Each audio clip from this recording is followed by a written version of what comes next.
It's the golden age of Narnia. Peter Pevensey is High King, and his brother and two sisters are king and queens under him. In the Narnia year 1014, less than a year before the Pevensey siblings returned to our world, in the country far south of Narnia, there was a cast of characters whose lives were about to change forever. This is the story of a boy named Shasta, a girl named Aravis, and two horses named Bree and Hwin, a group that met by fate, and traveled together from the tyranny and slavery of Calormen to the north and freedom that Narnia has to offer. Can they survive this dangerous journey north? Hello everyone, and welcome back to Faithful Fables, the podcast dedicated to exploring the Christian themes in fantasy stories. Today, we are looking at The Horse and His Boy by C.S. Lewis.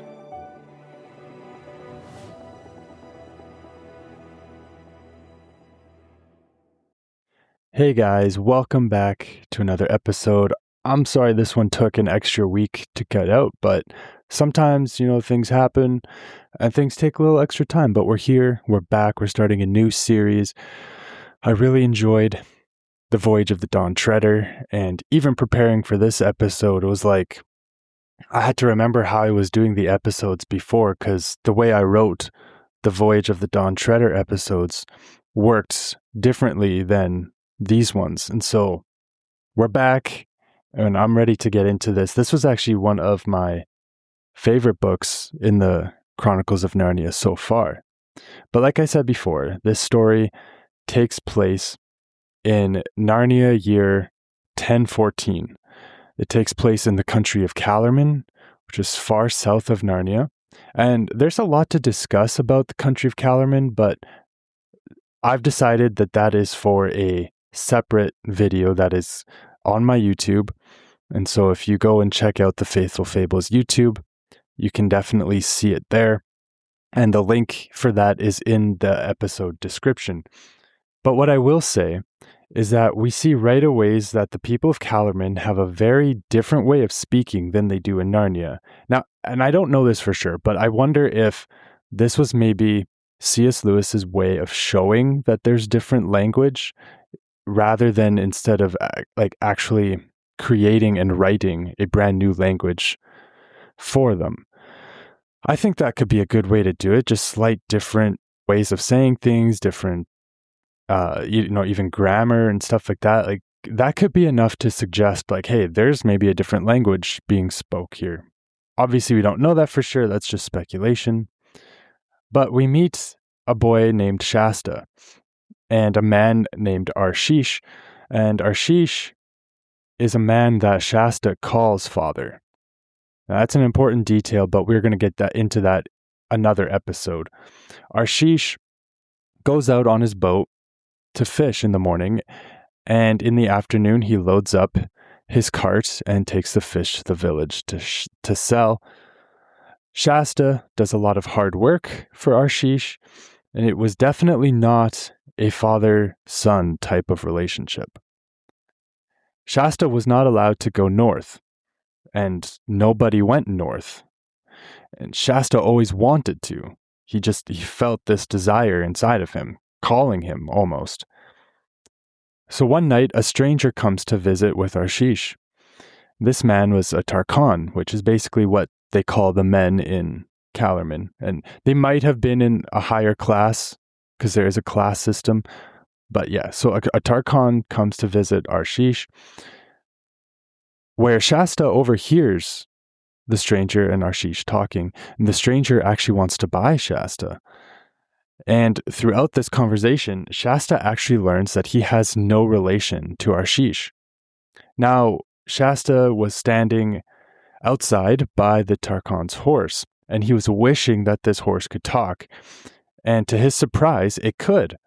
The horse says that it is from Narnia, where nearly all the animals talk. The horse is named Bree, and he tells Shasta that he is a slave. And together they decide to run away to Narnia and to freedom. Shasta had never been on a horse before, so Bree was gentle and going at a soft pace for Shasta, whose legs were already aching. Weeks and weeks go by, and one evening they are crossing a plain with a forest half a mile away, and Bree stops because he heard something. It sounded like another horse between them and the forest, and it turned out it was. It stopped when they did, so they decided to wait until there was a cloud over the moon and they would make a break for the shore. On their way to the shore, they hear a long, utterly savage roar. It's a lion. They wait a little bit, and then they hear the roar again, but this time it's coming from the forest. About a minute later, however, he broke into a gallop again, and no wonder, for the roar broke out again, this time on their left from the direction of the forest. Two of them, moaned Bree. When they galloped for several minutes without any further noise from lions, Shasta said, I say, that other horse is galloping beside us now, only a stone's throw away. All the better, panted Bree. Tarkhan on it will have a sword, protect us all. But Bree, said Shasta, we might just as well be killed by lions or caught, or they'll hang me for horse stealing. He was feeling less frightened of lions than Bree because he had never met a lion. Bree had. Bree only snorted in answer, but he did not sheer away to his right. Oddly enough, the other horse seemed also to be shearing away to the left, so that in a few seconds the space between them had widened a good deal. But as soon as it did, there came two more lions' roars, immediately after one another, one on the right and the other on the left, and the horses began drawing nearer together. So apparently did the lions. The roaring of the brutes on each side was horribly close, and they seemed to be keeping up with the galloping horses quite easily. Then the cloud rolled away. The moonlight, astonishingly bright, showed up everything, almost as if it were broad day. The two horses and two riders were galloping neck to neck and knee to knee, just as if they were in a race. Indeed, Bree said afterward, that a finer race had never been seen in Calormen. Shasta now gave himself up for lost, and began wondering whether lions killed you quickly or played with you as a cat plays with a mouse, and how much it would hurt. At the same time, one sometimes does this at the most frightful moments. He noticed everything. He saw that the other rider was a very small, slender person, mail-clad, the moon shone on the mail, and riding magnificently. He had no beard. Something flat and shiny was spread out before them. Before Shasta had time even to guess what it was, there was a great splash, and he found his mouth half full of salt water. The shining thing had been a long inlet of the sea. Both horses were swimming, and the water was up to Shasta's knees. There was an angry roaring behind them, and looking back, Shasta now saw a great, shaggy, and terrible shape crouched on the water's edge, but only one. We must have shaken off the other lion, he thought. The lion apparently did not think its prey worth a wetting. At any rate, it made no attempt to take to the water in pursuit. The two horses, side by side, were now well out into the middle of the creek, and the opposite shore could clearly be seen. The Tarkhan had not yet spoken a word, but he will, thought Shasta, as soon as we have landed. What am I supposed to say? I must begin thinking out a story. Then suddenly two voices spoke at his side. Oh, I am so tired, said the one. Hold your tongue, Hwin, and don't be a fool, said the other. I'm dreaming, thought Shasta. I could have sworn that other horse spoke.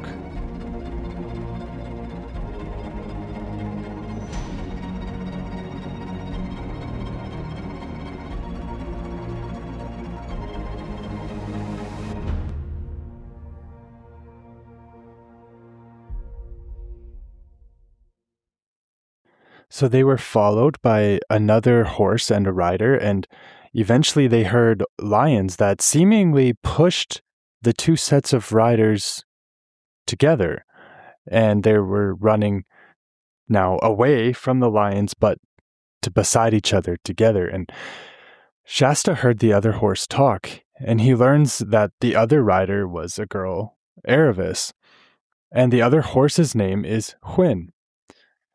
And they are also trying to get to Narnia, so Bree suggests that they all go together. Aravis was fine to go with Bree, but she was hesitant to go with Shasta and wonders if he's a spy.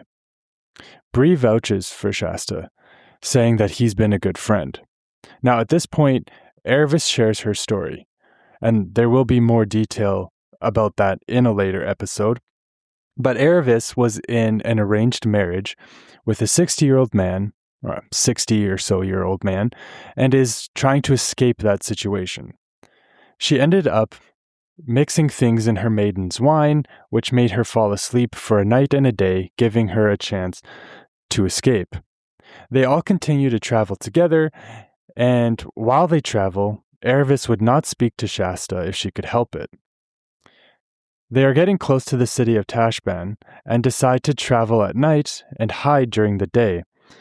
And if they were to get separated, the plan was that they meet at the far side of Tashban in the tombs of the ancient kings, which was located at the edge of the desert.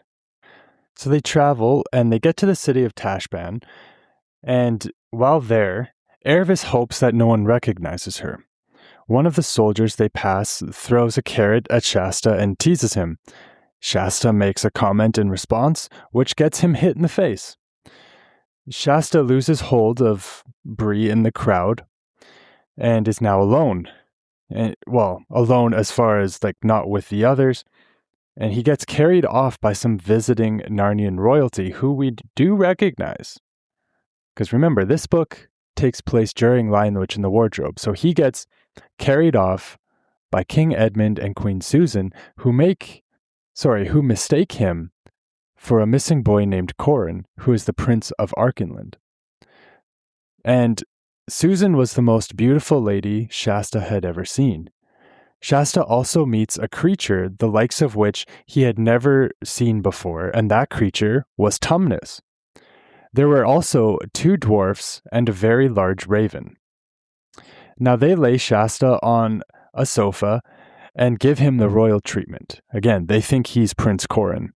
Edmund was asking Susan if she would marry Prince Rabidash, which is the Prince of Calormen. Susan says no, and this is because Rabidash was how Edmund described him, a most proud, bloody, luxurious, cruel, and self-pleasing tyrant. They fear that Rabidash will make Susan his wife by force. The Narnians make a plan to escape back to Narnia unnoticed. Shasta is overhearing all of this, and later, the real Corin returns and Shasta tells him the story. Corin tells Shasta how to escape, and they instantly became friends and wished each other well. Corin tells Shasta to go to Archenland and tell his father, King Lune, that he's Corin's friend. Although Shasta and Corin grew up in very different cultures, they seem to get each other instantly. Shasta escapes and makes his way towards the tombs as planned. Okay, I want to take a minute and just say it, guys. If it seems like I'm just rushing through this, there is a reason. I wanted this episode to be kind of just an main general overview of the horse and his boy, and I have 2 episodes planned after where I'm going to then break it down into the more detail on the characters and kind of character analysis sort of thing. So there will be a lot more detail coming in the future episodes. We're kind of returning to the original kind of format of the show. So main episode and then kind of character analysis, character breakdowns. I just wanted to say that if it seems that it's pretty rushed. But continuing on, Shasta made it to the tombs, and none of the others were there yet. He felt something on his leg, and it was just a cat. And the cat leads him through the tomb and out to the desert. He woke up to the sound of jackals, and knew that he should run back to the tombs, but he was afraid of ghouls. There was a legend that the tombs were haunted by ghouls, and suddenly a huge animal came into view. It roared and shook the sand. Suddenly he felt something warm at his feet, and it was just the cat again. He lies down next to the cat and feels its warmth all over him. The cat provided Shasta what he needed, which reminds me of how God provides what we need as well. And I think you can see what's happening here. But just wait. The next day, he waits for the others and they don't come. Eventually, he sees 2 horses coming towards him. It's Hwin and Bree, but there's no sign of Aravis. Meanwhile, in Tashban, Aravis meets an old friend named Lazarline. Lazarline takes Aravis to her house because her husband is not home and no one will see them there. Lazarline promised to help Aravis escape. Aravis tells the horses to head to the tombs.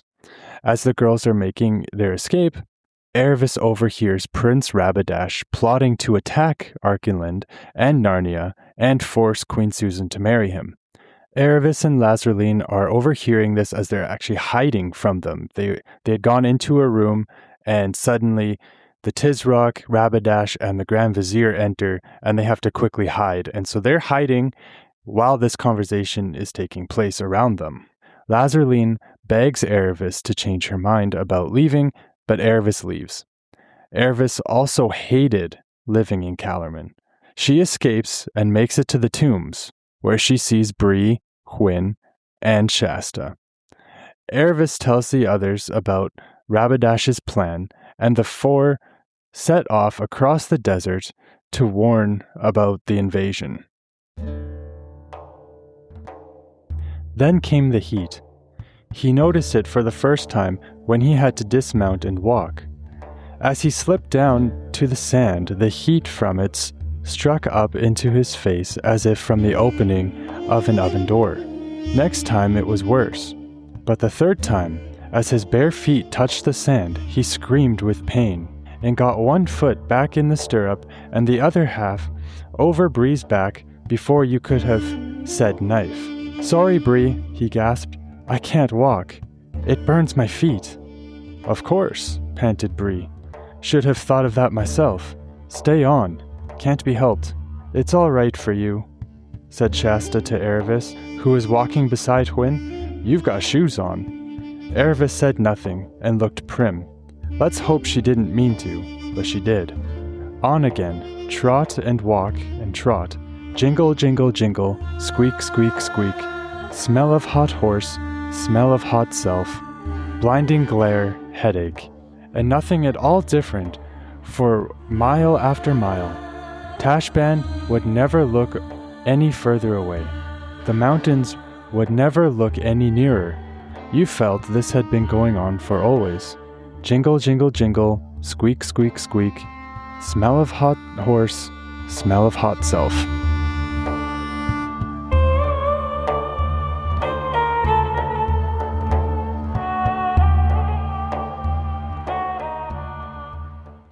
The trek across the desert was brutal. It was hot and it felt endless.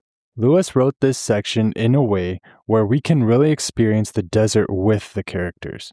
We feel the length of the desert with them. They are miserable and in search of water, and they finally find a pool of water. They enjoy the pool, as this was something they had really needed. The next morning, Aravis blames herself for falling asleep. Bree and Hwin are in desperate need of a break, which leads to Aravis and Bree arguing about if they should continue on or not. They face the temptation to sleep more when they had to get to Archenland before Rabadash so they could warn them of the coming invasion. The 4 of them finally reach Archenland, and they find themselves in a valley that had a river pouring from the mountains. They see the dust from Rabadash's army approaching in the distance, so the horses race off towards the north. They hear the same snarling growl as they did before. Shasta sees what's behind them, and it once again is a lion. He looks forward and sees a smooth, green, 10-foot wall that has a gate in the middle. The lion almost got Hwin, and Shasta tells Bree that they need to go back to help. Shasta jumps off of Bree and goes to help. The lion is on its hind legs and jabs at Aravis with its paw. It is tearing at her shoulders, and Shasta, with no weapons, staring into its wide-open mouth, yells at it, Go home. And the lion goes away. I mean, that might not be the first approach that I would have, but he's already braver than I would be running back towards it. But to go home like it's a stray dog, I thought that was funny. A bearded stranger invites them in and helps Aravis. Shasta asked if the man was King Lune, and the man said no. He is the hermit of the Southern March. The hermit tells Shasta that there is no time for questions and that he needs to obey. He says that if Shasta runs now without a rest, he can still make it in time to warn Lune. See, the others, Bree, Hwin, and obviously Aravis, now injured, like they were resting, but there was no time for Shasta to do that, even though he desperately wanted to. Then there's a quote in the book that I thought I would highlight. I thought it was kind of relatable for real life situations. It says, "He had not yet learned that if you do one good deed, your reward usually is to be set to do another and harder and better one." And I thought, man, that's so true. You do one good thing, and then usually that leads to doing more, which is good. And oftentimes they're harder, but there's better rewards as well. It was just encouraging, and I thought very relatable. The hermit tells Shasta to run straight ahead and to always keep running. So Shasta runs off towards Archenland, and the hermit takes Aravis inside the house and takes care of the horses. Aravis ends up waking up, like this is maybe a day or two later, and she asks about Shasta. The next day, she was well enough to go out and talk to the horses. Bree is depressed. He just faces the wall and says nothing, and Aravis recognizes Shasta's efforts to save her. And she's starting to wonder if maybe she was a little bit too hard on him. But again, more in a later episode. So Shasta's running, and he ends up running into King Lune and the army. And King Lune mistakes Shasta for Corin. And the first time this happened, when it was Edmund and Susan, he didn't correct them, but this time Shasta corrects them. Luckily, he was just in time to warn them of Rabadash's plan, and the king saw truth in Shasta's face and believes him. And you may be wondering why everyone keeps mistaking him for Corin. Obviously, we learned before that when he and Corin met, they got along instantly and became really good friends really quickly. But we're going to get into that a little bit later, but there is a reason. Shasta gets on a horse to ride with the Archenland soldiers. He still doesn't know how to fully ride a horse, and this causes him to get separated from the rest. He hears Rabadash's army coming, and he gets off the horse and hides. He overhears some instructions and wonders what he should do. He can't go back to the hermitage because he didn't remember the way, so Shasta chooses a path and continues forward. He doesn't know where he is. It's dark, and he stops because he's afraid. There was something behind him, and while he couldn't see anything, he can just hear breathing, and it is clear that it is a large creature. Now I'm going to read a little bit from the book about what was happening here, and I want you to imagine with the imagery and with the writing that's happening here. Just put yourself in this situation. It's a very beautiful section. Everything goes right for everyone except me. Those Narnian lords and ladies got safe away from Tashban. I was left behind. Aravis and Bree and Hwin are all as snug as anything with that old hermit. Of course, I was the one who was sent on. King Lune and his people must have got safely into the castle and shut the gates long before Rabadash arrived, but I get left out. And being very tired and having nothing inside him, he felt so sorry for himself that tears rolled down his cheeks. What put a stop to all this was a sudden fright. Shasta discovered that somebody was walking beside him. It was pitch dark, and he could see nothing, and the thing, or person, was going so quietly that he could hardly hear any footfalls. What he could hear was breathing. His invisible companion seemed to breathe on a very large scale, and Shasta got the impression that it was a very large creature. And he had come to notice his breathing so gradually that he had really no idea how long it had been there. It was a horrible shock. It darted into his mind that he had heard long ago that there were giants in those northern countries. He bit his lip in terror. And now that he really had something to cry about, he stopped crying. The thing, unless it was a person, went on beside him so very quietly that Shasta began to hope he had only imagined it. But just as he was becoming quite sure of it, there suddenly came a deep, rich sigh out of the darkness beside him. That couldn't be imaginary. Anyway, he had felt the hot breath of that sigh on his chilly left hand. If the horse had been any good, or if he had known how to get any good out of the horse, he would have risked everything on a breakaway and a wild gallop. But he knew he couldn't make that horse gallop. So he went on at a walking pace, and the unseen companion walked and breathed beside him. At last, he could bear it no longer.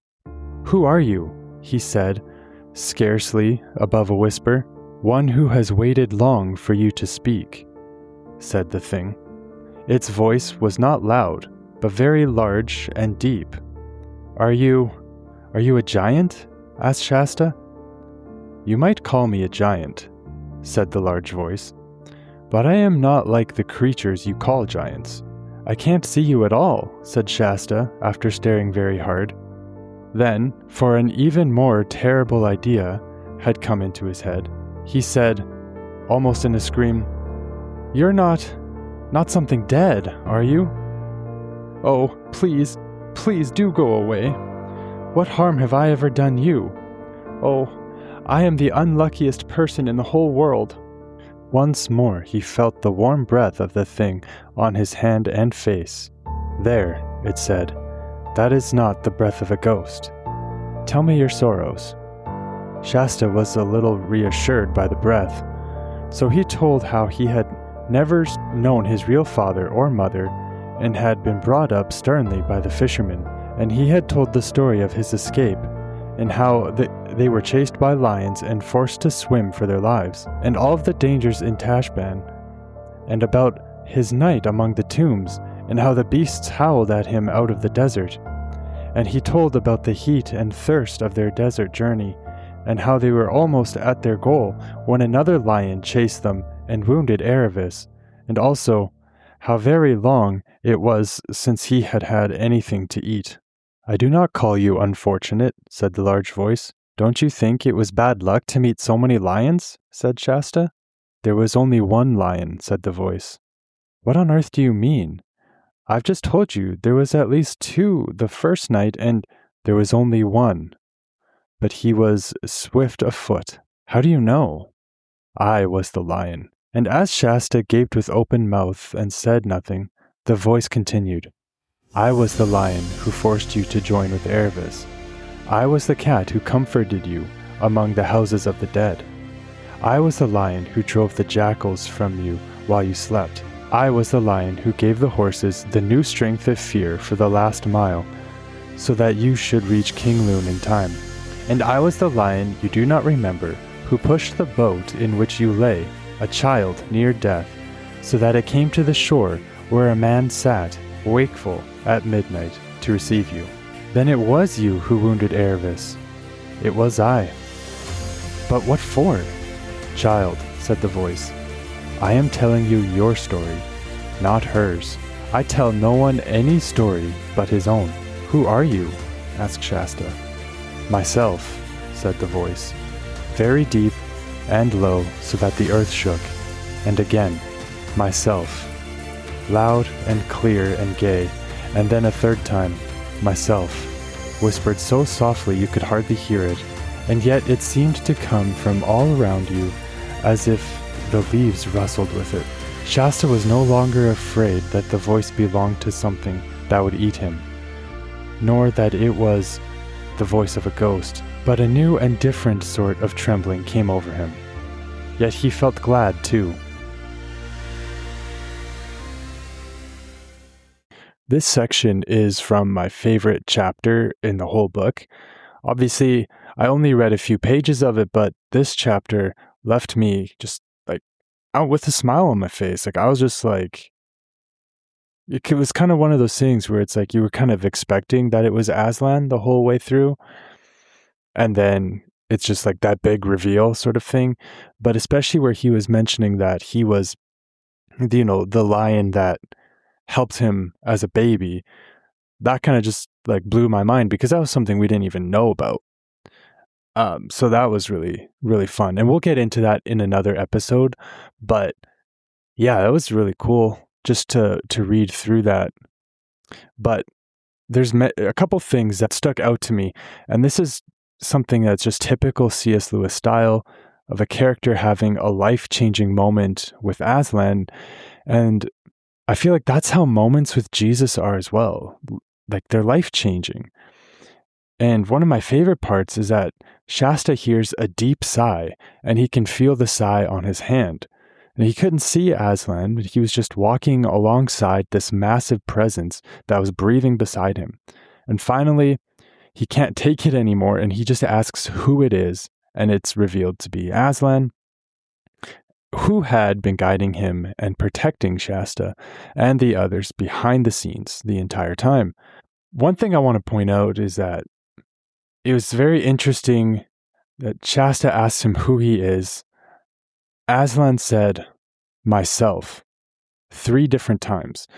Now, this reminds me of, well, for one thing, God's I am statement in Exodus 3:14. But when Aslan says this, it was so deep and low that the earth shook. It was loud and clear and gay, and whispered so softly that you could hardly hear it, and yet it was all around. And I should probably mention, too, that those 3 different times, the deep and low, earth-shaking time, loud, clear, and gay, and the whisper, those were all 3 different times. In I guess the 3 different ways that it came across. And it reminds me of a verse from 1 Kings chapter 19, verse 11 to 13. It says, "Then he said, 'Go out and stand on the mountain before the Lord.' And behold, the Lord passed by, and a great and strong wind tore into the mountains and broke the rocks in pieces before the Lord. But the Lord was not in the wind, and after the wind an earthquake, but the Lord was not in the earthquake, and after the earthquake a fire, but the Lord was not in the fire, and after the fire a still small voice." I know this is not an exact comparison, but the earthquake and the still small voice are the 2 similarities that I can't ignore. And Shasta can see that Aslan is taller than the horse, and the light that is around it isn't from the sun, but from Aslan himself. And it's described that no one ever saw anything more terrible or beautiful. Now, if you remember from previous episodes about Aslan, I've mentioned before that almost every time they see him, he's bigger. So like it's even described him sometimes as like the size of a small elephant and stuff like that. So this really, him being taller than the horse, this does not surprise me at all. But it just shows the beauty and the majesty and the power of Aslan. Because that would be a massive lion. I mean, lions are massive to begin with, but that'd be, my goodness. So anyways, Aslan kisses Shasta on the forehead. Their eyes meet, and instantly the light and Aslan disappear, leaving Shasta alone with the horse on a hillside. Although I think from what we just learned, we know that he wasn't truly alone. Another interesting thing that happens after this is that Aslan's footprint was left on the ground, and it was overflowing with water, allowing Shasta to drink and dunk his head in it. So it turns out that Shasta was now in Narnia, and he almost instantly meets talking beasts, and a dwarf takes him to his house, where the dwarf and his brothers, they feed Shasta well. The Narnian army arrived to this location, I guess, with King Edmund and Queen Lucy with them. So Lucy was here now instead of Susan. And Corin greets Shasta and is excited to see his friend. The Narnians and the Archenlanders, I think that's how you would say that, march into battle. Edmund and Rapidash fight, and guys, we're going to go through this pretty quick. But yeah, they're the two armies, Narnia, Archenland, fighting against the Calormen army. So Edmund and Rapidash are fighting, and Rapidash's hauberk gets caught on a hook on the wall. And King Lune says, so he's just hanging there. He's just hanging by this hook. And King Lune says not to kill him, but that they should whip him instead. And Rapidash, something about him was that he could not bear to be made ridiculous, because in Tashban, everyone took him seriously. And in this moment, he was most definitely ridiculous, and it must have been just eating him up inside. Meanwhile, back at the Hermitage, the hermit has been watching all of this happen and commentating on the battle, letting Aravis, Hwin, and Bree know what's happening by looking in a magical pool. I don't know how this pool works, but apparently he has a magical pool where he can watch things happen live and on demand, apparently. And so he had live streaming before we ever did. But he assures that Shasta is not injured, and then Aravis and Bree agree that they have to apologize to Shasta. And as they are talking about it, an enormous lion leaps over the wall and approaches Bree. Now remember, Aslan likes to have individual moments with people, right? And so he already revealed himself to Shasta. The rest of the crew's got to get their time now. And so that's what we get into here, where Aslan tells Aravis that he was the one that wounded her. And there are many things talked about in this section, but we'll break that down in later episodes, of course, for more detail, so stay tuned. Aslan also says that they will soon have another visitor to the Hermitage. And he also has moments with Hwin and Bree. They all have their moments. Again, we'll break that down. Yeah, he says that there's going to be another visitor, and then he leaps over the wall and is gone. And then there's a trumpet sound on the other side of the gate. And Aravis goes to see who it is. And it's Shasta. And Aravis apologizes to him. I won't get into too much of the details right now, but Shasta explains the reason why he was always mistaken for Corin is because he is, in fact, the long-lost twin of Corin and the long-lost son of King Lune, the king of Archenland. He is also the rightful next heir to the throne ahead of Corin, who doesn't actually want the throne. And we're going to get into all of this later, but the biggest detail here is that he learns that his birth name is actually Cor and not Shasta. In Archenland, they do this weird thing with brothers' names where they sound similar to each other. So here we have Corin and Cor. And so he explains this to them, and it was really just like kind of Aslan foreshadowed it before, and how he provided for Cor as a baby, and now there's this big reuniting. And so we're going to break that down in a special episode on Shasta, so stay tuned for that. The four of them now head out on their way from the Hermitage out toward Archenland. They reach the castle of Anvard, which is the castle in Archenland, and Aravis is invited to live with them in the castle. Lucy comes out and she welcomes Aravis. Here there is a council who is trying to figure out what to do with Rapidash. Edmund, speaking from his own experience, knows that traitors can turn from their ways. Lucy suggests that they give him another trial, and that if he keeps up his ways, then they can punish him at that point. So they have another trial for him. They took Lucy's advice, and Rapidash continues to be rude, and he refuses to hear their conditions. And he's just being a jerk at this point. I mean, he's always been, but he continues to threaten them, and this results in Lucy calling him foolish. And I think you must be pretty foolish for Lucy, who always is so positive and always sees the best in people, to call you that. And I mean, this was her idea, to give him yet another trial. And now she's realizing, yeah, no, he's just foolish.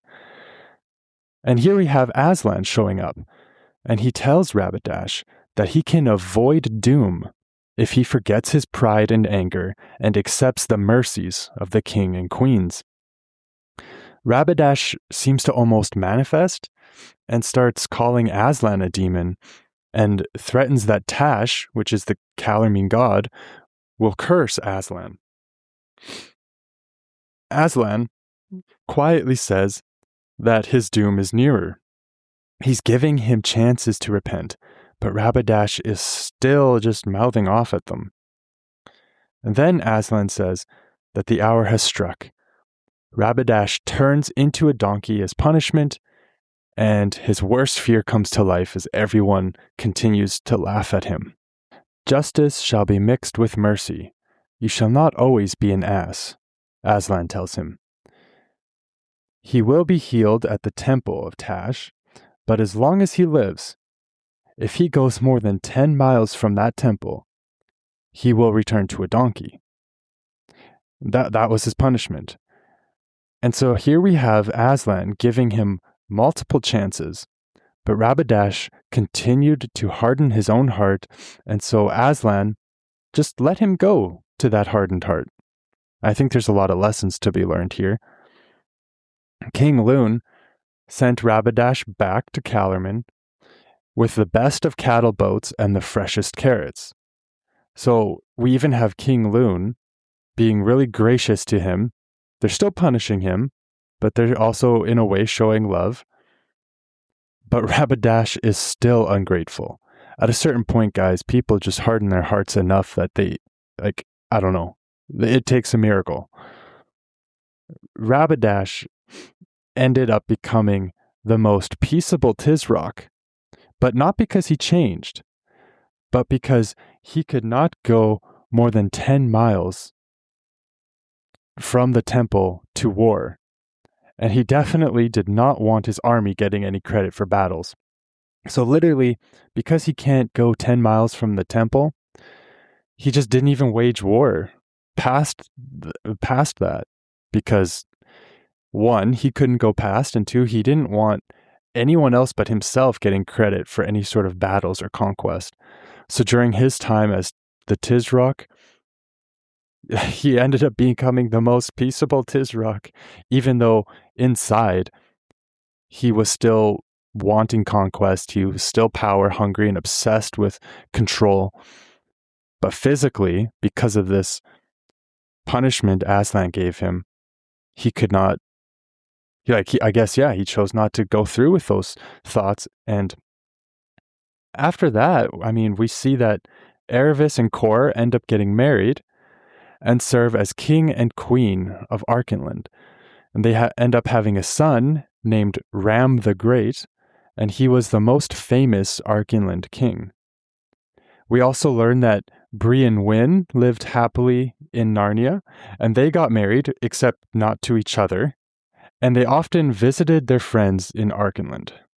Thank you, everyone, for listening to this episode of Faithful Fables. This book was a really fun read, and I think that there's a lot of lessons to be learned about how, I mean, one of the things off the top of my head is like when we're often waiting for God, but how often is he waiting for us to even just approach him, to come to him? And not that he's not going to help us. I mean, clearly we saw Aslan was still helping them throughout that time. But then when they did come to him, then he's like, yes, I'm here for you. I've also been here the whole time. And I think that's just a great lesson to be learned, that, you know, we are so much waiting for God, but like we got to be active participants in our waiting. You know, we still have responsibilities as well, and to work alongside him, to, you know, renew our minds and to align our wills with his will and let him allow Him to guide and direct us. And we're going to break this down in more episodes. We're going to get into character analysis and go into more detail about some of these things. I wanted this one to be more of just a general overview of the book. And so, you guys, if this content resonates with you, make sure to leave a rating or a like depending on where you're listening to this.